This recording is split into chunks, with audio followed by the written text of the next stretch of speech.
Imagine this: you score dozens of goals, lift trophies, and even lead your team to a Champions League final. But when the Ballon d'Or nominations come out, your name is missing, replaced by someone who had a poor season. These are 7 players who, in our opinion, deserved a spot on the 2025 Ballon d'Or list far more than Vinicius Junior. 1. Jamal Musiala. Jamal Musiala might be the clearest example of a player being unfairly overlooked this year.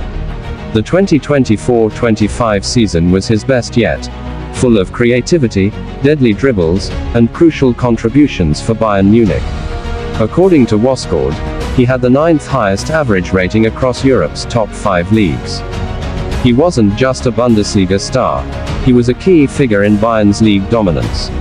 Alongside Michael Olise and Harry Kane, Musiala was the driving force in Bayern's attack, performing consistently across the season. With a season like that, it's hard to believe Musiala lost out to Vinicius. Especially when Vini's year was filled with big defeats, from Barcelona in the League and Cup, to being humbled by Arsenal in the Champions League. 2. Bradley Barcola. Bradley Barcola ended the season with incredible numbers: 14 goals and 10 assists in the league. That puts him in the exclusive club of players with double digits in both goals and assists. His contributions to PSG's treble-winning season were huge. He may not have started the Champions League final, but when he came off the bench, he instantly assisted PSG's 5th goal. And in the FIFA Club World Cup final, he provided another assist in the goal that embarrassed Real Madrid. Once again, Vinicius was nowhere to be seen. If we're talking about real contributions to winning major trophies, Barcola clearly deserves a place in the Ballon d'Or top 30. Not just a big name, but a player who genuinely changes games. 3. Marquinhos. As PSG captain, Marquinhos might not show up in the goals or assists charts. But he's the foundation of the defense that made their historic treble possible. His consistency at the back kept PSG almost untouchable domestically and in Europe. His role is quiet, but that's the sign of a great defender, making the hardest job look easy. Compare that to Vinicius, who underperformed for much of the season. It's hard to believe a Champions League winning captain didn't make the list, while a winger with a season full of failures did.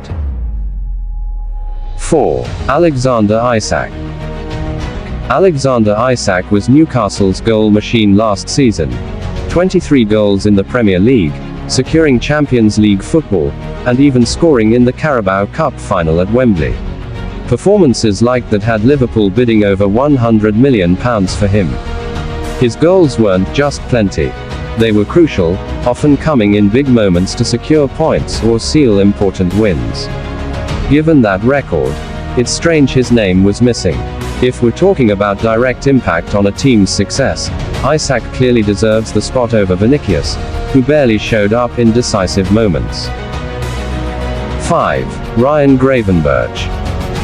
Last season, Ryan Gravenberch went through a massive transformation at Liverpool.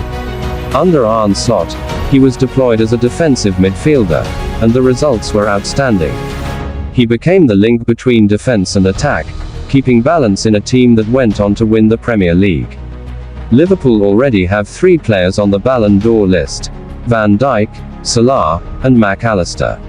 But if we had to pick one midfielder, many would agree Gravenberch should replace Mac Allister for his consistency. This isn't just about stats. It's about a vital role that made a big club a champion. Meanwhile, Vinicius couldn't even prevent Madrid from a trophyless domestic season. 6. Omar Marmoush. Omar Marmoush had an incredible season. 22 goals and 9 assists combined for Eintracht Frankfurt and Manchester City.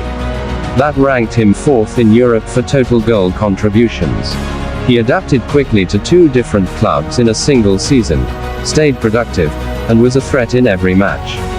Compare that to Vinicius, who ranked just 40th in the same category, far behind Marmoush. The fact that a player like Marmoush didn't make the list, while Vinicius did, makes you wonder, is the Ballon d'Or still about performance, or just popularity? 7. Moises Caicedo. Moises Caicedo might have been the best defensive midfielder in the world last season. When Rodri was injured, it was Caicedo who stepped up as the anchor in midfield. And he led Chelsea back into the Champions League. His best display came in the FIFA Club World Cup, where he dominated for Enzo Maresca's side. Many believe he would have been player of the tournament if not for Cole Palmer's heroics in the final. When it comes to real, tactical influence, Caicedo controlled the midfield with discipline, strength, and intelligence, qualities Vinicius simply didn't show last season. Last season proved one thing: popularity isn't everything.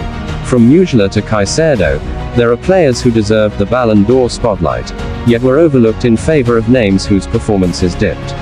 So, who do you think should replace Vinicius in the Ballon d'Or top 30?